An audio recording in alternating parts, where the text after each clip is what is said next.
Kita di sini ngumpul di Pusdiklat SDM LHK, mungkin sebagian teman-teman juga tahu ada pelatihan pelaksana inventarisasi hutan nasional 2.0 atau IHN 2.0 yang kita selenggarakan di tahun ini ada 3 angkatan, Pak. Oke. Dan kebenaran periode ini tanggal 2 sampai 10 September ini angkatan terakhir, angkatan ketiga untuk tahun ini. Diharapkan tahun-tahun depan juga tetap akan kita terus lakukan. Sebenarnya untuk IHN 2.0 ini kebetulan kami semua di IPSDH duluan tahu. Itu kan disusun oleh para expert nasional dan internasional. Kita semua sebelum melakukan kegiatan belajar mengajar di Pusdiklat SDM LHK, kami dari Direktorat IPSDH, terutama para teh dan fungsional, itu melakukan uji coba dulu.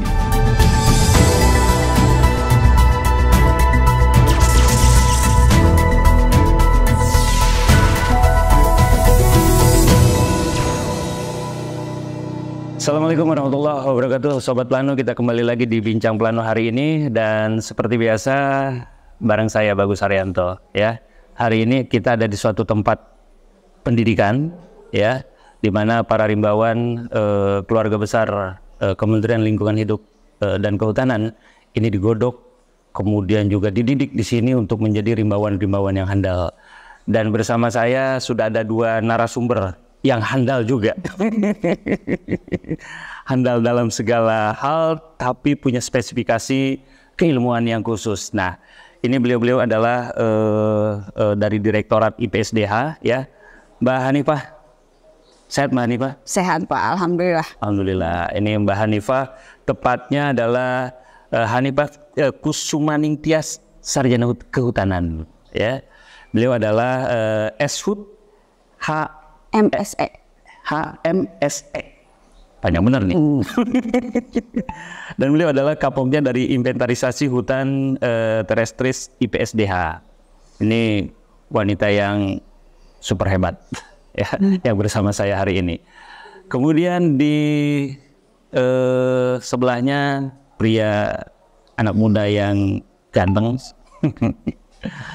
dan juga memiliki keahlian khusus untuk mendidik, ya, para rimbawan-rimbawan muda di sini, yaitu Mas Dodi Rahmansyah, Sarjana Kehutanan. Ya, sehat Mas Dodi? Sehat, alhamdulillah. Beliau adalah pengendali ekosistem hutan IPSDH. Ini temannya Avatar nih. Oke, sahabat Plano. Jadi di Bincang Plano hari ini, ya, kita akan diskusi terkait dengan beberapa hal. Ya, tema hari ini kita bicara tentang inventarisasi hutan nasional melalui IHN 2.0. Nah, nanti ke depan kita akan ulas. Tapi saya pengen tahu dulu nih, ini kegiatan yang keberapa sih, dan siapa saja yang datang, kemudian apa yang mereka dapat dari pendidikan ini. Ini siapa dulu nih? Okay. Mbak Hani atau Mas Dodi? Saya dulu deh ya. Kita di sini ngumpul di Pusdiklat SDM LHK. Mungkin sebagian teman-teman juga tahu ada pelatihan pelaksana inventarisasi hutan nasional 2.0 atau IHN 2.0 yang kita selenggarakan di tahun ini ada 3 angkatan, Pak. Oke. Dan kebenaran periode ini tanggal 2 sampai 10 September ini angkatan terakhir, angkatan ketiga untuk tahun ini. Diharapkan tahun-tahun depan juga tetap akan kita terus lakukan. Peserta dari pelatihan ini seluruh staf di seksi SDHTL-nya BPKHTL di seluruh Indonesia, 22 BPKH. Jadi setiap angkatan itu ada 40 orang, jadi total kurang lebih ada 120 orang tahun ini untuk kita didik bersama. Artinya yang ketiga, ini yang ketiga, kemudian angkatan pertama 40. Kurang lebih, karena ada pengurangan di angkatan kedua karena ada hal-hal yang tidak bisa kita tinggalkan. Tapi 40 kurang lebih, ya. Itu semua dari BPKH, ya? Dari BPKH. Dari BPKH, Dirjen Planologi. Betul. Oke. Dan dari IPSDH-nya sendiri? Nah, IPSDH kami di sini posisinya bukan peserta. Oke. Tapi kami di sini sebagai pengajar dan pendamping, Pak. Sebagian dari kami ikut mengajar di mata pelatihan seperti kebijakan inventarisasi hutan, ada juga di mata pelatihan pengenalan jenis pohon, ya. Lalu ada di pelaksanaan inventarisasi hutan, di perencanaan inventarisasi hutan dan pelaporan inventarisasi hutan. Dan kami juga mendampingi teman-teman peserta dalam praktek kegiatan inventarisasi hutan ini di beberapa lokasi. Oke, ya. Jadi Sobat Plano, saya ulang lagi ya. Mungkin sedikit agak lupa nih Sobat Plano, apa sih IPSDH itu? IPSDH adalah salah satu direktorat yang ada di Dirjen Planologi atau di PKTL. Ya, apa IPSDH itu? IPSDH adalah Direktorat Inventarisasi dan Pemantauan Sumber Daya Hutan atau IPSDH. Nah, kalau Sobat Plano bingung soal IPSDH, di kemarin ada podcast kita dengan Pak Direkturnya, Pak Erik. Itu diulas tuntas terkait dengan tugas dan fungsi IPSDH. Nah, kita kembali lagi nih. Tadi seluruh BPKH yang ada di sini. Kemudian pelajaran apa saja yang diberikan oleh Mbak Hani, Mas Dodi terhadap mereka yang belajar di sini, gitu. Dan apa ya? Apakah hanya sekedar teori atau praktek ke tempat yang lain atau ke hutan langsung, kayak gimana, Mbak? Oke. Mata pelatihan yang ada di dalam pelaksanaan kegiatan ini ada 60 jam pelajaran, Pak. Terdiri dari teori dan praktek. Kalau teori itu dilaksanakan di Pusdiklat, 20 JPL jam pelajaran, dan 40-nya ada di lapangan di beberapa tipe penutupan hutan. Ada di hutan lahan kering dan hutan mangrove untuk yang kita lakukan pada pelatihan kali ini. Di angkatan pertama kita mengambil lokasi untuk hutan lahan kering itu di Taman Nasional Gunung Ciremai. Wow, di Kuningan? Betul, kami ke Kuningan di awal. Kenapa saya nggak diajak ke sana biar saya ingin mendaki juga ke Kuningan? Iya, di sana celengannya cukup.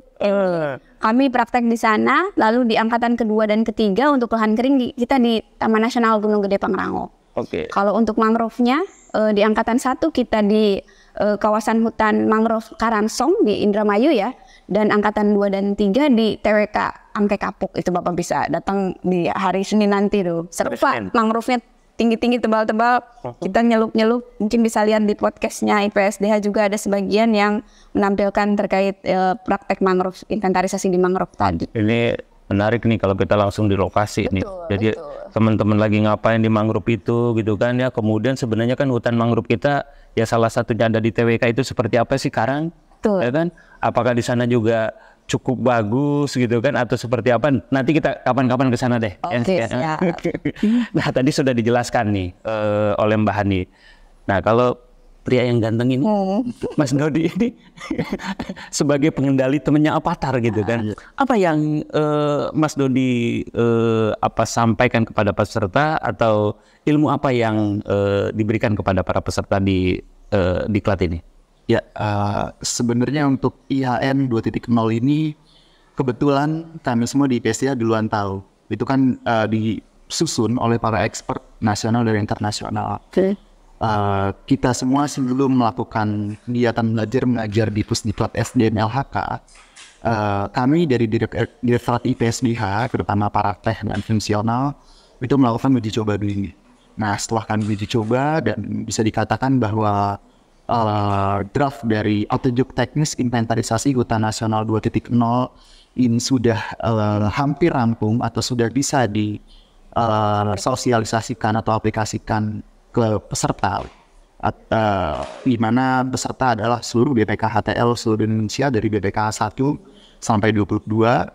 Maka kami dari Direktorat IPSDH dibantu atau bekerja sama oleh Pusdiklat SDM LHK mensosialisasikan dan membantu untuk kira-kira perubahan apa aja sih yang berubah dari IHN versi lama dan IHN versi baru, dari alat-alat yang digunakan, teknologi terbaru, kemudian bagaimana cara pengukuran dan parameter-parameter pengukuran apa saja yang diambil.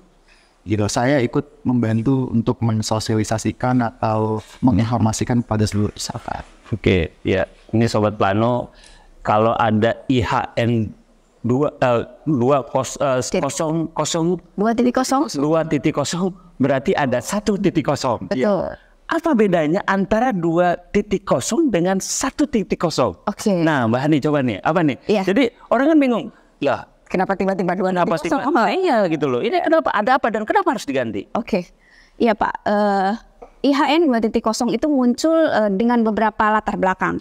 Yang pertama perkembangan peraturan yang ada. dengan adanya UU CK itu mengubah juga salah satunya kegiatan perencanaan kehutanan dan di dalamnya inventarisasi hutan nasional juga. Inventarisasi hutan yang memang ada 4 tingkatan, yaitu nasional, unit pengelolaan, provinsi, dan DAS, itu mengalami perubahan yang signifikan. Di tingkatan inventarisasi hutan nasional, pelaksanaan lapangannya itu ruang lingkupnya juga berubah. Yang pertama itu, yang awalnya hanya di kawasan hutan, sekarang kita juga harus mengukur potensi di luar kawasan hutan, Pak. Jadi di APL pun kita harus ukur. Jadi di luar hutan pun kita harus mengetahui itu. Di luar kawasan hutan. Ya, jadi di tanah milik perseorangan, di kebun orang, kita pun harus mengukur potensi. Karena ada tujuan-tujuan lain, kebutuhan data lain yang harus kita penuhi. Salah satunya karbon. Jadi karbon itu kan tidak hanya di kawasan, di luar kawasan pun harus kita ukur. Itu perkembangan peraturan menyebabkan kita harus mengubah metodologi dan pelaksanaan inventarisasi hutan ini. Lalu yang kedua, terkait kebutuhan data dan informasi. Tadi mungkin saya sampaikan ada data-data yang perlu kita tuangkan lagi di dalam pelaporan KLHK, pelaporan negara kita juga. Kan IHN 1.0 atau yang kita sebut mungkin teman-teman tahu istilahnya emulasi PSP. Itu output akhirnya itu hanya terkait potensi sumber daya hutan berupa tegakan dan volume tegakan. Meskipun biomasa ada juga, tetapi tidak selengkap yang IHN 2.0 ini. Ada parameter-parameter tambahan yang menjadi kebutuhan kita yang ditambahkan di dalam IHN baru ini. Karbon, detailnya kita hitung sampai serasa. Hasil hutan bukan kayu pun pendetailannya kita ukur lebih detail dengan metode-metode yang lebih efektif. Itu yang kedua. Yang ketiga, latar belakang lainnya adalah pemanfaatan teknologi terbaru, Pak. Karena kita mengetahui zaman berganti, teknologi pun terus berkembang. Jadi kita pun dituntut untuk melaksanakan kegiatan yang lebih efisien dan efektif menggunakan teknologi-teknologi terbaru. Jadi alat baru nih? Alat baru. Alat baru, ada alat ukur tinggi pohon dan jarak juga, itu namanya Vertex Transponder. Ini dilatih juga di pelatihan kali ini yang akan kita aplikasikan di tahun 2025 dengan metode yang baru. Yang kedua, penggunaan aplikasi, Pak. Sekarang nggak ada tuh tali sheet pakai kertas. Nggak ada manual. Semuanya aplikasi yang memang non jaringan. Jadi di tengah hutan nggak ada sinyal dan nggak ada apa-apa pun kita bisa mengisi parameter-parameter yang kita ukur. Dan adanya aplikasi itu pun memperkuat untuk validasi data. Jadi kalau ada data-data yang kira-kira tidak valid atau yang diragukan, itu akan ada notif. Jadi kita akan bekerja sesuai dengan kaidah-kaidah yang berlaku. Titik koordinat akan langsung di situ di lokasi, jadi kesalahan lokasi tidak akan terjadi. Yang kedua, ada juga basis data spesies jenis pohon di situ. Jadi tinggal kita sebutkan misalnya rasa mala, nanti keluar tuh nama jenis nama ilmiahnya. Jadi akan mempermudah langkah-langkah selanjutnya untuk proses analisa. Dan pastinya setelah pelaksanaan kegiatan bisa langsung diekspor ke pusat. Jadi kita ada langkah-langkah yang dipersingkat, tidak manual dari tulisan tangan ke Excel, dikirim ke IPSDH, baru kita analisa. Tapi sekarang dari aplikasi setelah selesai diekspor ke pusat langsung. Jadi langsung ya? Langsung dan bisa diakses juga? Betul. Oke, luar biasa. Ya, itu perkembangan. Perkembangan teknologi luar biasa ya. Itu mungkin yang menjadi latar belakang kenapa IHN diganti dari 1.0 menjadi 2.0. Waktu 1.0 itu masih manual? Masih manual. Yang 2.0 ini sudah banyak perubahan ya. Salah satunya tadi kan gampang diakses dan lain-lain gitu kan. Nah, Mas Dodi, tadi Mbak Hani bilang bahwa ini untuk mengetahui, ini bicara karbon lah gitu kan. Apakah pohon satu dan pohon lain misalkan jenis pohon itu berbeda, itu mengandung karbonnya juga berbeda? Ya, pasti Pak, karena masing-masing spesies itu kalau di hutan itu banyak sekali spesies pohonnya. Selain pohon juga ada HHBK atau tumbuhan bawah. Pastinya Indonesia ini kan salah satu negara yang memiliki biodiversitas tertinggi di dunia. Yang setiap pohon itu memiliki namanya wood density atau kepadatan kayu yang berpengaruh terhadap berapa sih nilai biomasanya, dan biomasa itu nanti bisa diolah kembali menjadi berapa sih tingkat serapan karbonnya per spesies, itu berbeda-beda. Nanti yang tadi disebutkan oleh Bu Hani bahwa IHN 2.0 ini di dalam sistemnya mengadopsi teknologi namanya Collect Mobile atau semacam aplikasi di mana di dalam aplikasi tersebut sudah ada basis data pohon. Jadi sudah ada tuh kira-kira tadi kalau bukan menyebutkan rasa mala atau misalnya amaranti, kira-kira berapa sih nilai spesiesnya, wood density-nya, diurnasnya atau tingkat kepadatan kayunya, sehingga pelaksana nanti tidak perlu repot-repot atau kami di PSDA tidak perlu repot-repot untuk mengkonversi dari nama lokal ke spesies. Itu salah satu value. Oke. Ini kalau tumbuhan hutan dengan tumbuhan buah-buahan sama nggak sih ininya? Tadi yang disebutkan Wood density-nya ya. Berbeda Pak. Berbeda. Jadi tiap jenis pohon itu ada nilainya ya yang akan berpengaruh pada penghitungan karbonnya.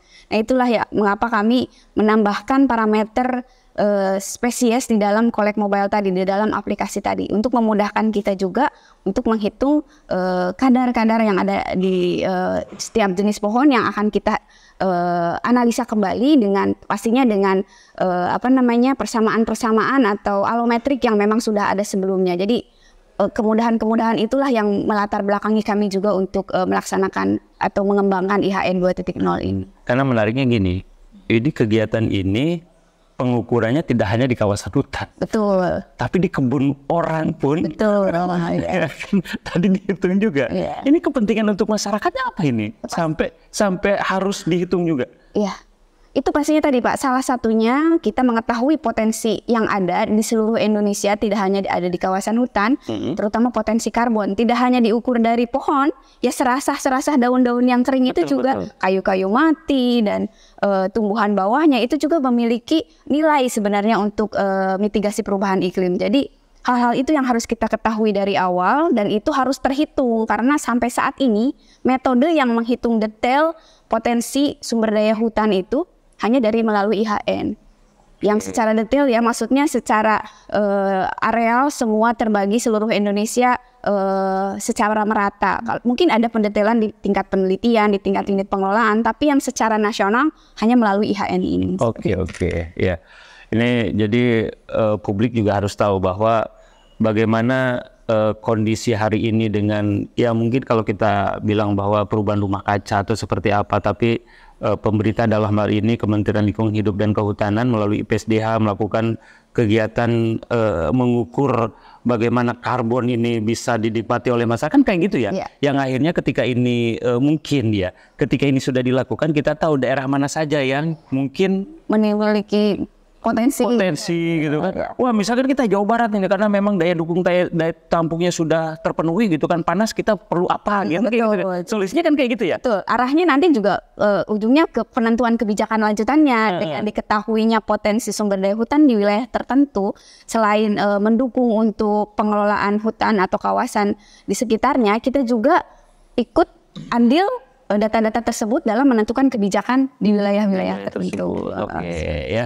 Ya, jadi sedikit banyak mudah-mudahan Sobat Plano ini bisa terbuka sedikit lah bagaimana membangun perencanaan di rumah gitu kan. Kalau memang toh kita rumah ini jangan sampai ya ditembok semuanya kan kayak gitu ya.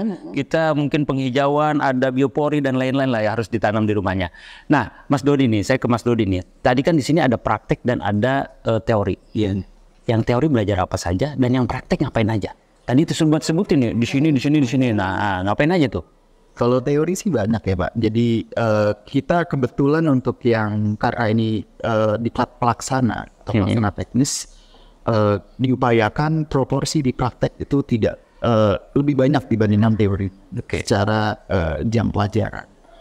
Gitu. Jadi untuk teori tentang kebijakan, kemudian dimensi pohon, bagaimana cara mengenali jenis, termasuk K3 keselamatan kerja. Untuk praktek mempraktekkan seluruh teori yang sudah dipelajari selama di kelas di Pusdiklat SDM LHK ke lapangan.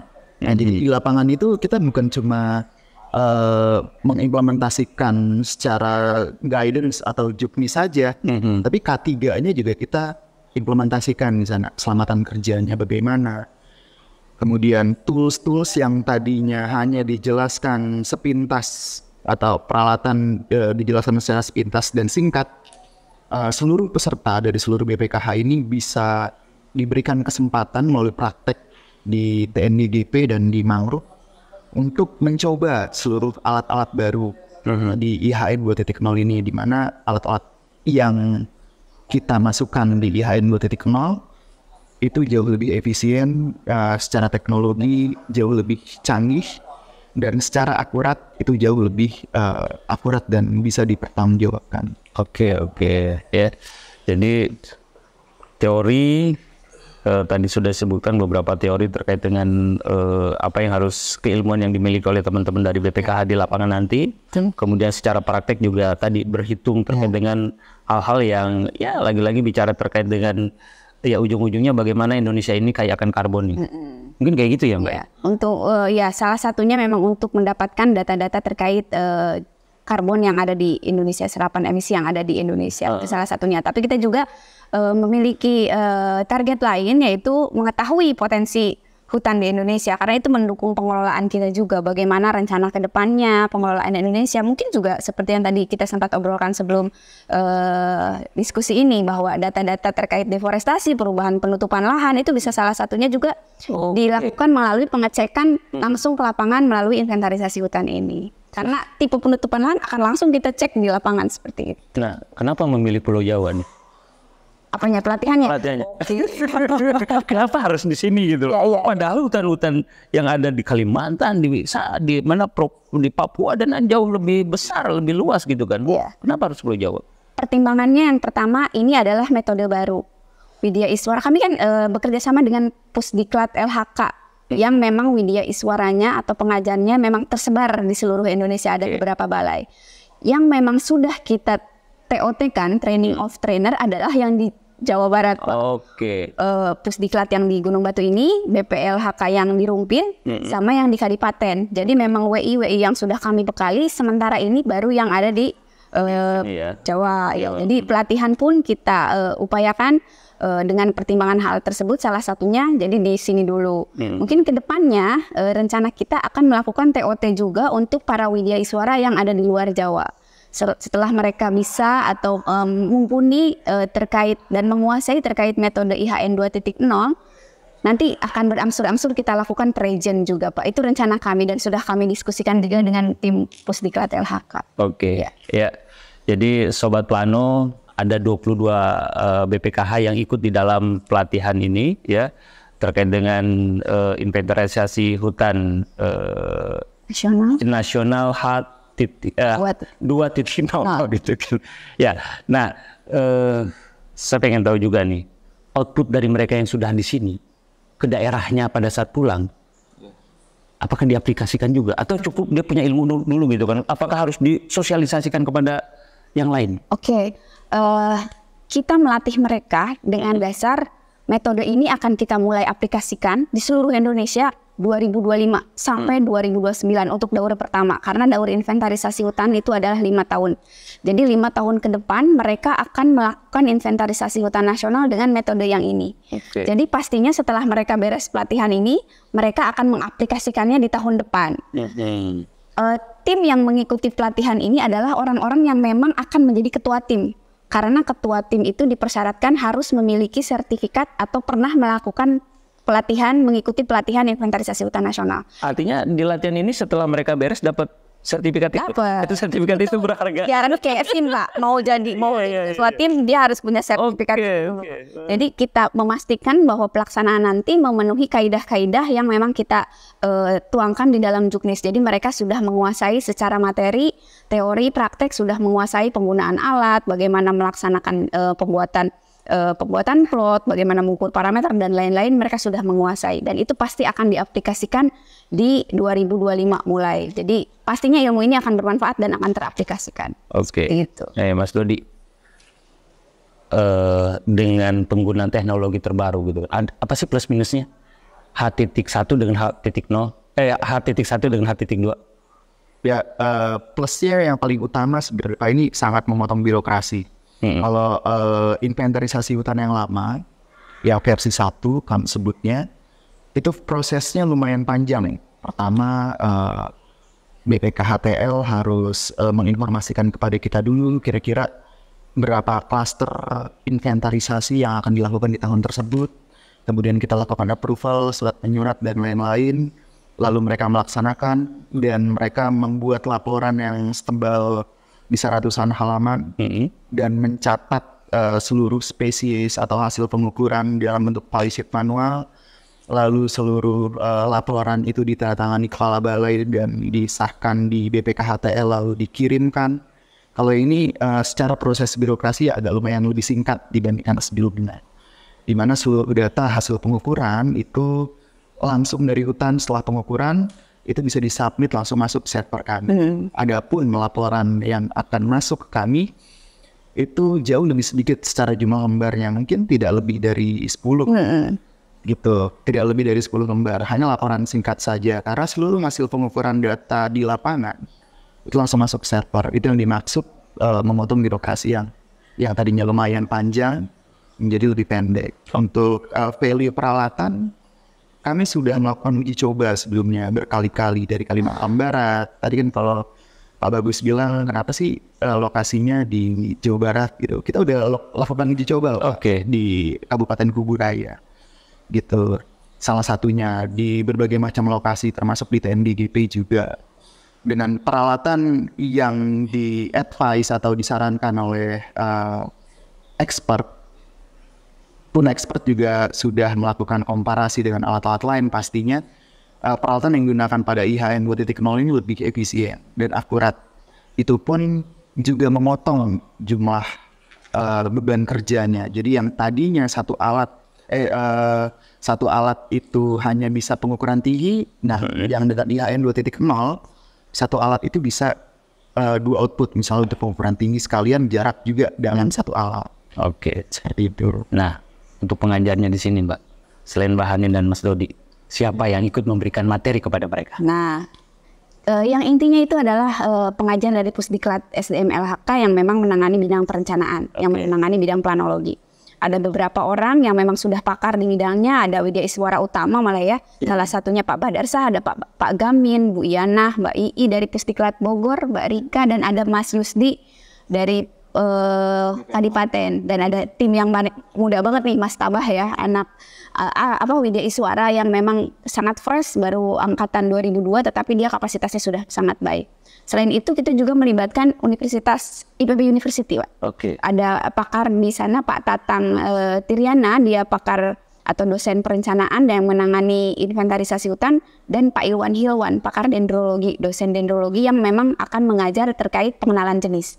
Itu yang sementara kita libatkan, termasuk tim IPSDH. Ada beberapa orang dari Pokda Inventarisasi Hutan Terestris yang ikut mengajar pada pelatihan ini.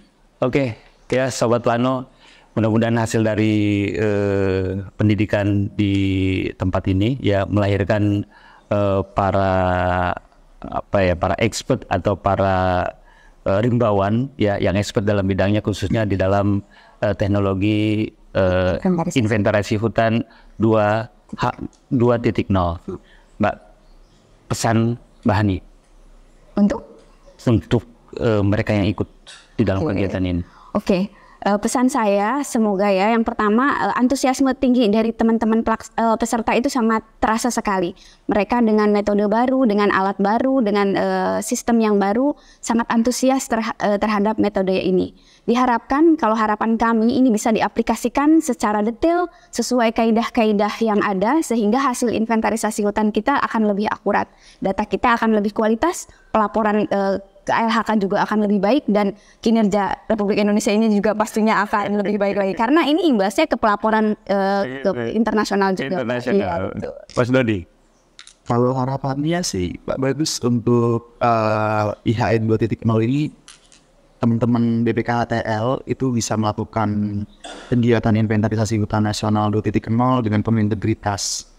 Seperti yang dijelaskan Bu Hani tadi, bahwa integritas pengerjaan pasti di lapangan sangat berpengaruh terhadap kualitas data. Jadi kualitas data yang baik juga akan menghasilkan laporan yang baik yang dapat dipercaya baik secara nasional maupun internasional. Ya, Sobat Plano, waktu kita terbatas. Ya, jadi podcast hari ini ya diskusi kita dengan Mbak Hani dan Mas Dodi ya, mudah-mudahan bisa bermanfaat untuk kita, dan pastinya tetap kita menjaga dan melestarikan hutan kita agar Indonesia tetap memiliki hutan yang sejuk, lestari, dan juga bermanfaat untuk kita semua sebagai bangsa yang kaya akan segalanya. Terima kasih. Wassalamualaikum warahmatullahi wabarakatuh. Waalaikumsalam warahmatullahi wabarakatuh.